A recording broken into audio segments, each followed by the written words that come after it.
In this video, I'm gonna prove that you can use your intelligence to score more in basketball without being athletic. I get paid to play basketball in Finland, and yet I'm pretty slow, an average basketball height, and I can't jump to save my life. My biggest asset on the court is how I use my brain, just like so many other players with physical shortcomings. I'm going to show you what a high IQ actually looks like, and specific ways you can implement it into your game to take advantage of whatever physical gifts you possess. One thing I've gotten better at as I've gone to the higher levels of basketball is the ability to play slow. Now you might think at higher levels with more athletic, faster guys, the game would just get faster. And overall, that's true. However, slowing down gives you more time to make the correct reads on offense, specifically when coming off ball screens. I even think slowing down before a screen is set to see if the defender wants to go under or over is sometimes better than just trying to fly off a screen as quickly as possible. Here is a great example of this kind of hesitation to make the defense react. And on this play, I noticed my defender go under the initial away screen, so my big flips the screen, and I can use my slow pace to keep the defender on my back as I go up for a floater. One of the best ways younger players can learn to slow down in basketball is to play off 2 feet. Going through my own film, I do this way more than I even realized. Especially off of ball screens or attacking closeouts,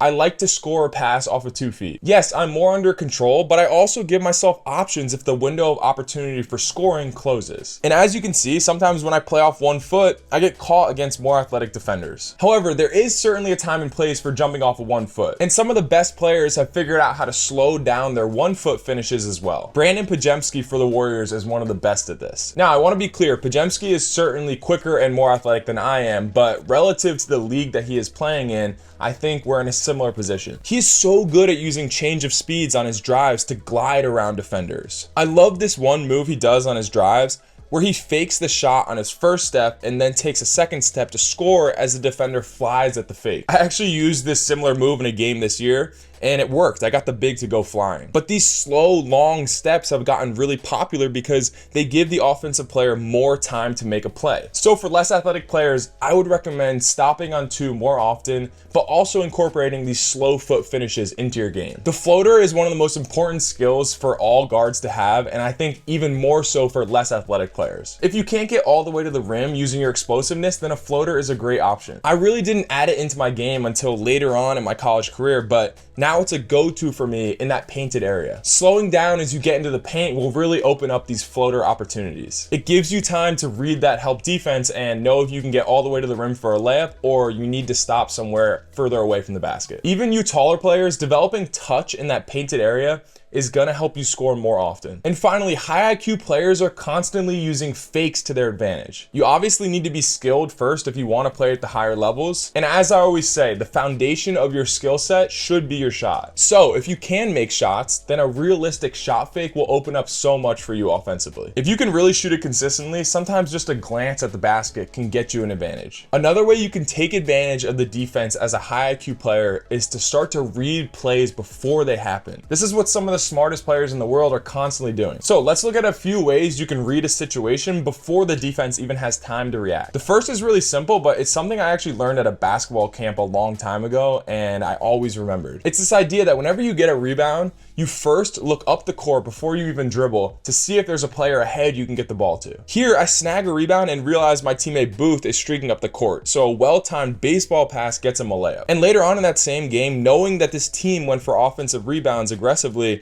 I once again just flung it up to him off a rebound for an easy score. Don't get me wrong, making these type of decisions has to happen in a split second. But if I hadn't looked up the court at all and I had just started dribbling, then my team wouldn't have gotten those easy opportunities. Even just throwing it up the sideline to a teammate in the fast break shows your high IQ, as opposed to dribbling all the way up and losing a possible advantage for your team. Again, this doesn't take any extra athleticism, it just takes court awareness. The next play I've gotten a lot better at and I want you to incorporate into your game is called the stampede. Basically, when you read that your defender has overplayed you or has a long closeout on you, as the pass comes your way, you start to attack it on the move. So instead of waiting for the ball to get to you and then you start your drive, you are already moving towards the basket as you catch the ball. As someone who isn't going to be quicker than most defenders, the stampede allows me to gain an advantage by using my momentum against the defense. Pajemski is also so good at this kind of play. In modern basketball, defenses are so worried about giving up a 3-point shot, so the ability to attack closeouts is even more important. Get better at this stampede attack and you will be able to put even more pressure on the defense. defense. And in my opinion, the best way to get easy buckets in basketball is knowing how to cut. Now, I know this is a video targeted towards unathletic players, but I still want to point out that it seems like Aaron Gordon gets about half his points just from these baseline cuts playing off Jokic. Anytime I read my defender is overplaying me, a hard basket cut can lead to an easy layup. And of course, there are going to be times when your teammates won't be able to find you or the angle for a pass isn't there.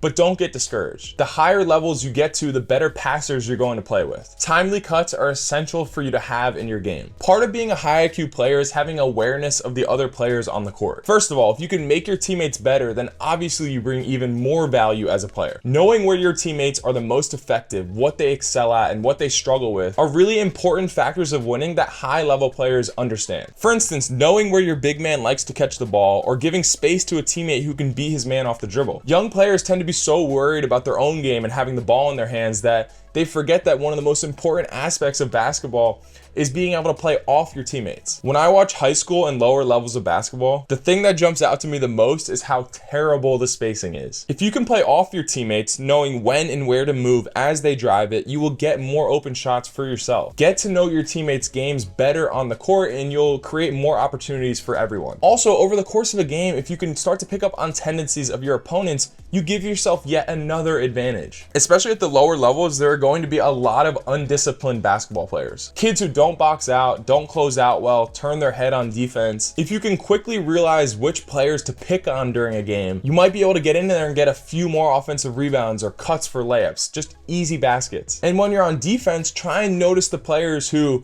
are constantly throwing lazy passes or can only drive with one hand. Again, this can lead to easy opportunities for yourself, and you'll look like the highest level defensive player on the court without having to be an insane athlete and go block shots off the backboard. Real quick, I just want to say, even if you maybe don't have a future as a paid basketball professional, the great thing about this sport is that there are still so many other opportunities you might have as a high IQ player. If you really have a passion for the game, you could try to get into coaching or scouting, training, broadcasting, working for professional leagues, or being an agent representing professional players. These are just some of the ways that basketball can get you paid, even if you aren't necessarily a good enough player. My point is, if you really love the game, like really have a passion for it, then just keep pursuing it no matter what. You really never know what could come of it. When I was a kid, and I really wasn't that different from you, I had a dream to play professional basketball. And through a lot of work and a high level understanding of the game, that has become a reality for me. I don't want you to think if you aren't tall or aren't athletic enough, you can't play basketball at the next level. It's going to be really hard, of course, but it's possible. Let me know in the comments if you have dreams of playing at the highest levels of the sport. And if you're trying to figure out what your basketball offseason should look like,